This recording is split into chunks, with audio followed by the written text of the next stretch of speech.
Gente, bom dia. Somos estudantes do curso de Direito e estamos aqui para fazer uma entrevista com o nosso excelentíssimo vereador Júnior Neves, da cidade aqui de Lauro de Freitas, que abriu as portas do seu gabinete para poder responder algumas perguntas que iremos fazer. Fomos incumbidos de fazer uma entrevista, a pedido do nosso professor Rodrigo Franco, da matéria de Ciência Política, e está aqui junto comigo meu colega acadêmico Iraldi. Me chamo Alexandre Santos de Santana. Iremos fazer uma série de perguntas que irá elucidar algumas dúvidas que nós temos acerca da influência do Poder Legislativo, em vista do que o Estado pode estar proporcionando ou o Poder Legislativo propondo ao Poder Executivo para trazer de melhorias projetos que venham atender aos cidadãos. Com a palavra, nosso excelentíssimo vereador Júnior Neves. Bom dia, gente. Sou o vereador Júnior Neves, vereador de primeiro mandato, fui eleito em 2012. Estamos exercendo o mandato há 2 anos e vamos fechar agora 6 meses. Fui eleito pelo PCdoB de Lauro de Freitas e é uma honra poder colaborar com vocês, alunos de Direito da Unime, e me colocar à disposição para as perguntas. Bom, irei fazer inicialmente 3 perguntas. Em seguida, após a resposta do nosso vereador, meu colega Iraldi dará continuidade à entrevista, também fazendo mais outras perguntas, que será muito pertinente ao tema do que a gente está tratando. Vereador, de que forma o Estado pode fazer para melhorar a distribuição de recursos para os setores mais críticos do país, como a saúde, educação e segurança? Bom, é óbvio que as dificuldades enfrentadas por um governo, por qualquer que exerce o cargo de executivo, não é muito fácil, dado a quantitativo de demandas. As demandas são muitas e as necessidades são muito grandes.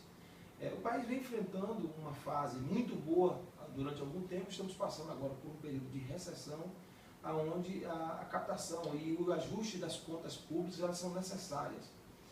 O que nós observamos é que as demandas vindas da saúde, educação, segurança, como as áreas básicas, o pilar básico da sociedade, não adianta você ter saúde se não tem segurança, não adianta ter segurança se não tem educação, e vice-versa. Nós vamos buscar, temos os problemas sociais também, que são terríveis na nossa sociedade, visto que o Brasil tem uma área territorial muito grande, extensa.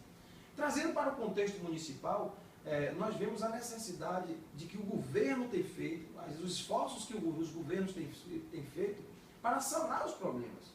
É bem verdade que as demandas são muito maiores do que os sacrifícios que têm sido feitos. E muitas vezes a sociedade, em uma localidade ou outra, não consegue ser atingido por aqueles programas sociais que o governo busca. Agora, o governo precisa ampliar o seu nível de comunicação, melhorar o seu nível de acesso a essas localidades. Eu acho que esse é o maior problema enfrentado pelo governo, é chegar até esses lugares, lugares tão remotos, lugares tão difíceis, lugares que não têm acesso à saúde, à educação, à segurança, à assistência social e tantos outros serviços do Estado. É um desafio, eu diria que isso é um desafio para o Estado, é um desafio para os governantes chegar até essas pessoas, porque nas suas grandes metrópoles, onde tem o seu maior número populacional, as demandas já são imensas. Mas acredito que o governo tem tentado fazer, e a gente percebe que não chega, não tem funcionado, mas tenta. São as divisões, todas as divisões são feitas pelo governo nas áreas de secretarias, de ministérios. É a ideia da divisão. Hoje temos 39 ministérios. Alguns acham que é questão política, outros acham que são necessários. Mas se nós formos ver, existe uma necessidade para cada área. Agora, o objetivo precisa ser atingido, que eu entendo que seja a comunicação, a chegada até aqueles lugares mais remotos, para que a força, a estrutura e o poder público possa entender e sanar os problemas daquela sociedade. Vamos para a segunda pergunta, respondido com excelência pelo nosso vereador a primeira pergunta. Vamos partir para a segunda. Na sua opinião, o Estado tem se comprometido em diminuir a desigualdade social? Tem. Eu acho que tem, sim. O meu pensamento tem. Agora eu volto a trazer um tema que é de alta relevância, que são a quantidade de demandas. O Brasil é muito extenso a sua área territorial. E a gente percebe que nem todos são alcançados por aquilo que o Estado tem de objetivo.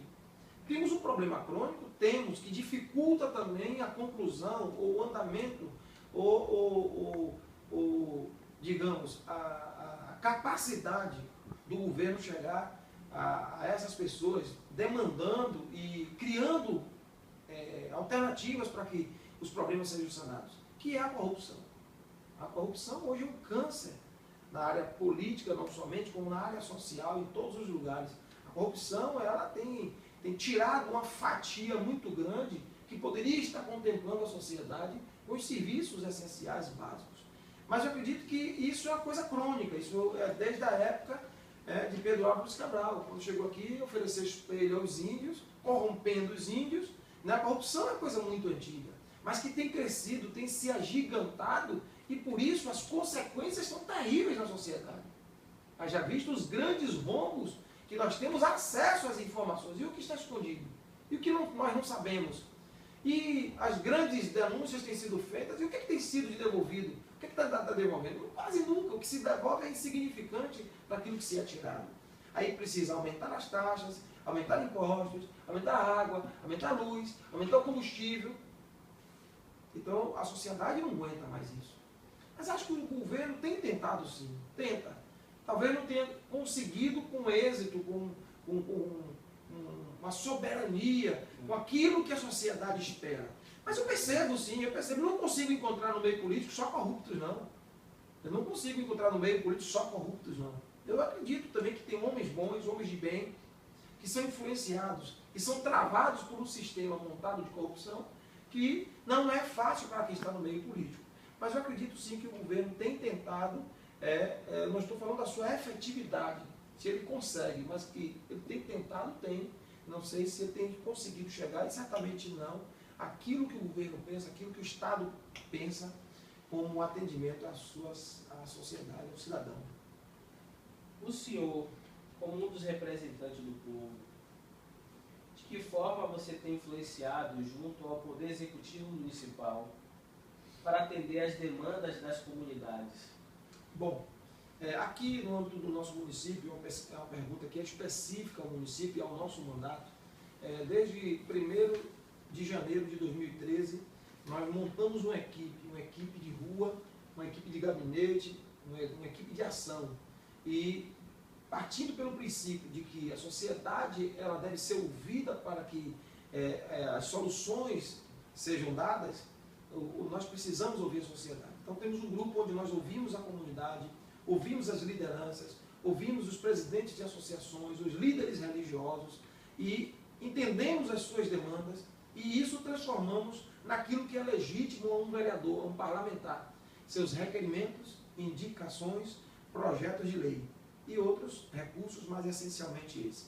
Então tudo aquilo que nós ouvimos, nós transliteramos através do plenário, que é soberano, submetemos à apreciação de um colegiado, onde aqui no município são 17 vereadores, nós precisamos de alguns tipos de projetos de lei, são 2/3, a maioria qualificada, como nós chamamos, que são 12 vereadores. E existem outros tipos, que são os requerimentos e indicações, que são maioria simples, são 9 vereadores. Então, tudo isso é encaminhado para a Câmara, apreciado, e temos conseguido êxito aqui em algumas coisas. Nós tínhamos um problema grave aqui no centro da cidade, da mobilidade urbana.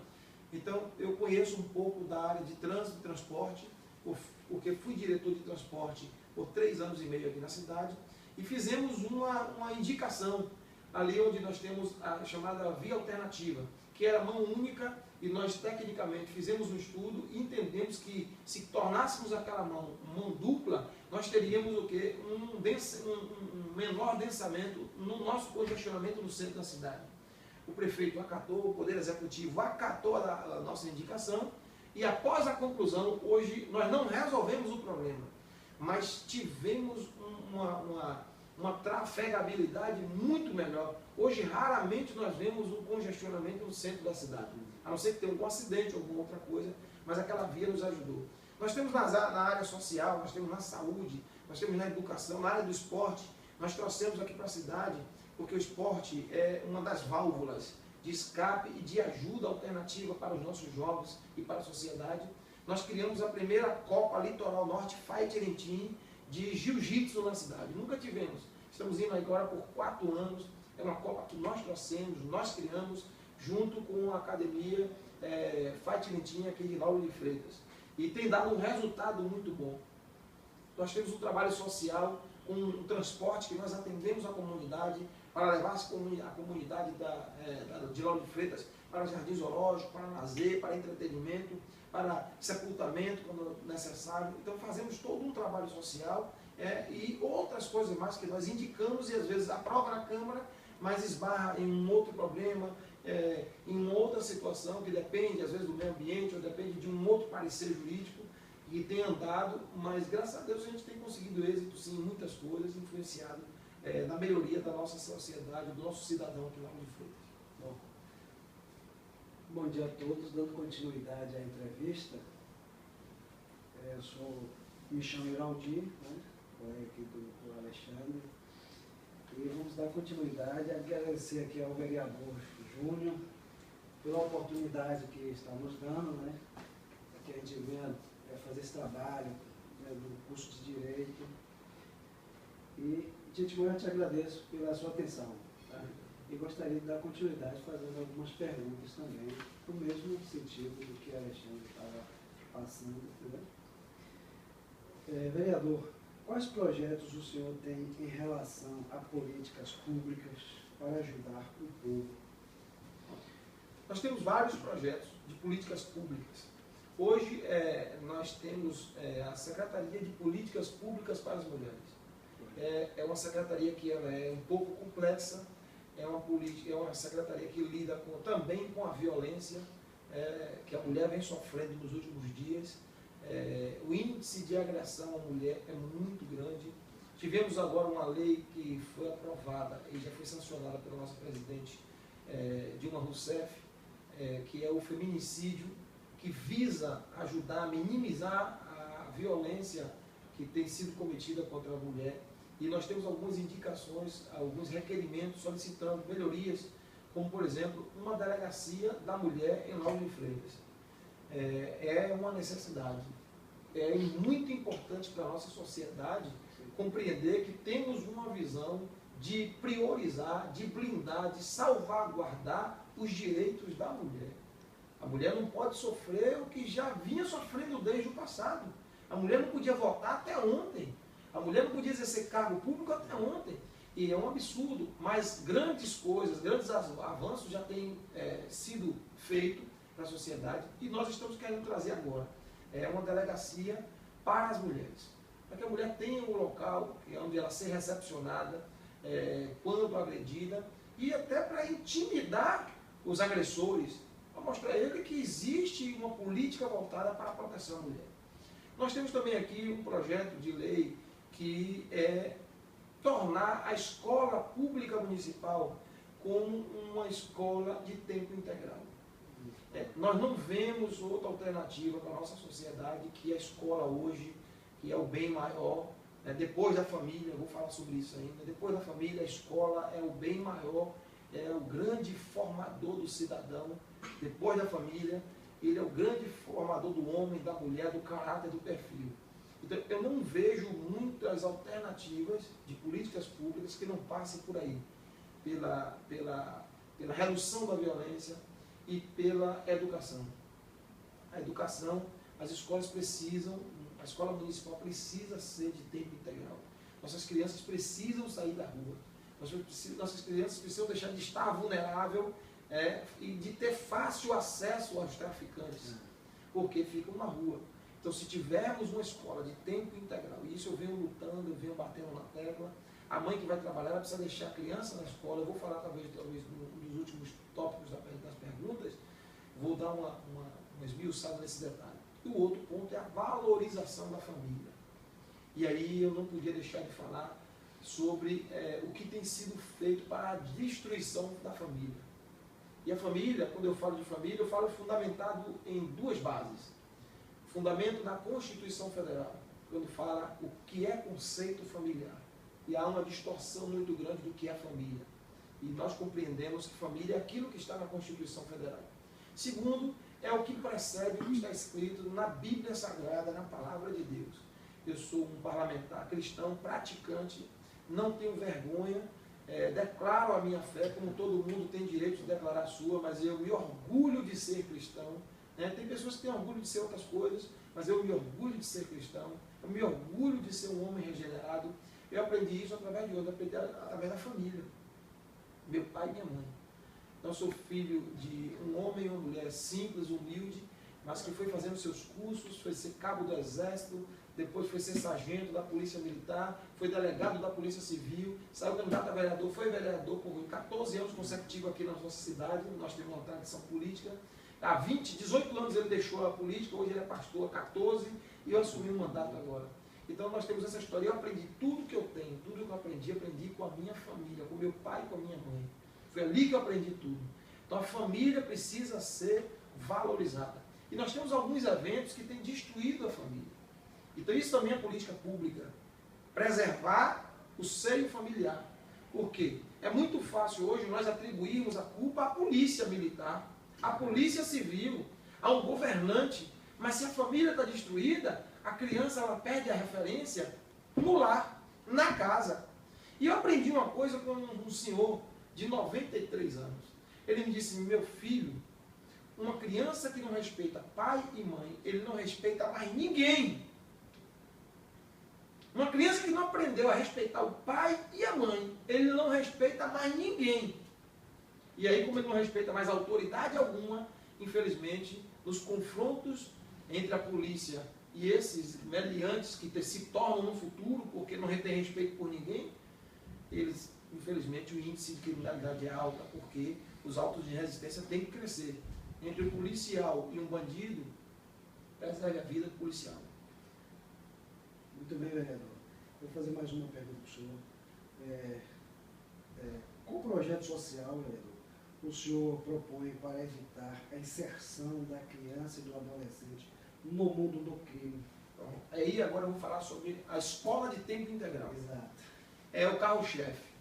E se um dia Deus me conceder a oportunidade de deixar de ser legislador para fazer o papel de executivo, seja em qualquer esfera, pode ter certeza do que eu estou dizendo a vocês e vocês que estão assistindo essa entrevista. Eu não vejo alternativa que não seja a escola de tempo integral, com formação e capacitação daquelas crianças. Então ela tem que entrar de manhã, 7 horas da manhã, e só sair no final da tarde e voltar para casa cansada de tanta atividade que tem que ter na escola. Que ela não dê tempo de querer se envolver com nada, de fazer outra coisa, vai chegar cansada. Porque de manhã pode fazer futebol, esporte na criança. À tarde, ensino, bota a criança na sala de aula. Aí o lanche, com os intervalos, é óbvio, isso tem que ter uma programação, mas estou dando um geral da situação. E à tardinha, até a mãe ir buscar no final da tarde ou à noite, a criança tem que estar fazendo cursos, preparando, a ensinar religião às crianças, ensinar o conceito familiar à criança, para quando ela chegar em casa, chegar: mãe, estou cansado, vou dormir, que amanhã eu vou para a escola de novo. E a mãe vai para o trabalho e ela vai para a escola. Então, no lugar onde capacite a criança, que quando for chegando à idade já de 16, de 15, 16 anos, comece a ensinar manutenção de computador, mexer em computador e mexer em tantas outras coisas. Hoje nós temos carência na área de encanador, de eletricista, industrial, de tantas coisas nós temos dificuldade. Então, ensinar uma profissão a essas crianças, para que quando elas saiam dali, na área rural, ensinar a plantar, ensinar a criar, para dar oportunidades, para dar futuro, para dar sonho a essas crianças. Que quando a mãe sai, elas ficam em casa, são aliciados pelo traficante, o traficante aí dá uma arma, dá um dinheiro, dá um celular, e aí vai fazendo aquela rotina, de repente está envolvido no mundo do crime. Por quê? Porque ficam soltas, porque estão na rua, são aliciados facilmente. E aí eles entendem que a alternativa é polícia. Eles entendem que a alternativa é bala. Nossos presídios, nossas delegacias estão abarrotadas. Porque não está funcionando esse modelo. O povo não só quer polícia, não. O povo quer diversão e quer arte também. Então eu acho que nós precisamos fortalecer e desenvolver no país. Isso tem que ser apoiado no país. de escola de tempo integral, com formação e capacitação dos estudantes, para que eles saiam dali preparados para um mundo que não é fácil, o mundo da conquista dos seus espaços e da construção dos seus futuros. Bom, pessoal, nós entrevistamos o vereador Júnior Neves, né, e estamos agradecendo a ele pelo espaço, como eu já falei antes, o espaço que ele cedeu para a gente, a atenção que ele deu para a gente. Isso é muito importante para nós, estudantes do curso de Direito, qualquer curso universitário, né? Mas principalmente nessa nossa área, que é... Estamos agradecendo de antemão. Eu gostaria que o senhor deixasse, vereador, qual o recado que o senhor deixaria para os cidadãos brasileiros que estão assistindo a esta entrevista? Qual recado o senhor poderia deixar? Bom, primeiro eu quero agradecer a você, Laudir. Foi um prazer lhe conhecer. Estamos à disposição sempre que você quiser. Estamos à disposição. Alex é uma pessoa que a gente tem um contato maior, com mais frequência. Já tem detalhes, inclusive, do mandato, por estarmos muito próximos. O recado que eu deixo para a sociedade, para você que está assistindo essa entrevista, é que não pare de lutar pelos seus direitos. Se existe uma coisa que eu vejo com bons olhos, é a manifestação popular, de forma ordeira, diga-se de passagem. Por quê? Porque a manifestação popular, legal, legítima, ela é a caixa de ressonância. É ali que nós podemos ouvir o que a sociedade está clamando. Então, a manifestação, a luta pelos seus direitos, para que vocês conquistem aquilo que vocês pensam. Então, não desistam do Brasil. Não desista do nosso estado Bahia. Não desista do nosso município especial, Lauro de Freitas. Mas aonde você estiver assistindo essa entrevista, não deixe de lutar pelo seu município. Acredite sempre. Está tudo difícil, tudo parecendo que está acabado. Mas acredite sempre. Porque o que pode tornar um futuro melhor é a qualidade do sonhador. Porque se não tivermos aquele que sonha no futuro bom, acabou. Mas se você sonha em um futuro bom, se você imagina, vislumbra um futuro bom, não pare de sonhar, não pare de lutar por aquilo que você acredita. Se está encontrando que na política tem muita gente, muita corrupção, muita coisa errada, entre para a política. Seja candidato, seja candidata, seja diferente, tente ganhar a eleição, porque não é fácil realmente ganhar uma eleição, mas ganhe a eleição e tente promover a mudança. Tem um texto bíblico que é brilhante isso. Paulo escrevendo aos Romanos, ele diz, olha, e não vos conformeis com o que vocês estão vendo, com este mundo. Estou transliterando uma outra linguagem, uma linguagem para essa entrevista. Não se conformem com o que vocês estão vendo, com tudo parecendo que está perdido, que não tem mais jeito. Mas transformem, ou transformai-vos, transforme pela renovação que há no seu entendimento. Olha o que ele diz. Se você tem um entendimento que tudo pode ser diferente, então influencie o meio que você anda pelo aquilo que você mudou dentro de você.